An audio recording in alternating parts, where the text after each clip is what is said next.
Hi friends, welcome back to our channel. Telangana history day 9 వచ్చేసి కోటిరెడ్డి రేచర్ల వంశం నేపథ్యం అండ్ సంగ్రామాలు. నేను పెట్టే వీడియోస్ డైలీ మీకు టీఎస్పీఎస్సీకి కానీ group 1, 2, SI constable, VRO, DSC అన్నిటికీ ఉపయోగపడతాయి ఫ్రెండ్స్.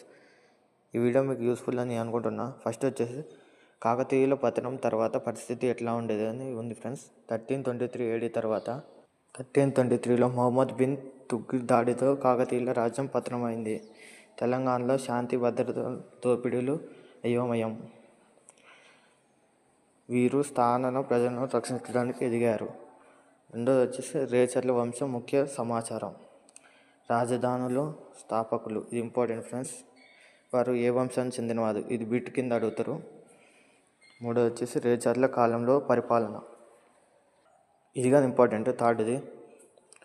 అలాగే ఫోర్త్ వచ్చేసి రేచర్ల వంశం ప్రధాన సంగ్రామాలు. బ్రాహ్మణి సుల్తాన్లతో యుద్ధాలు, ఒడిశా గజపతులతో యుద్ధాలు. ఐదో వచ్చేసి ఆర్థిక అండ్ సామాజిక పరిస్థితి, వ్యవసాయం, వాణిజ్యం అప్పట్లో ఎట్లా ఉండేది అనేది. ఆరో వచ్చేసి సంస్కృతి అండ్ నిర్మాణాలు, దేవాలయ సంస్కృతి, అలాగే కోటలు. Important repeated bricks. ఈ 6 నేర్చుకోండి, ఇంపార్టెంట్.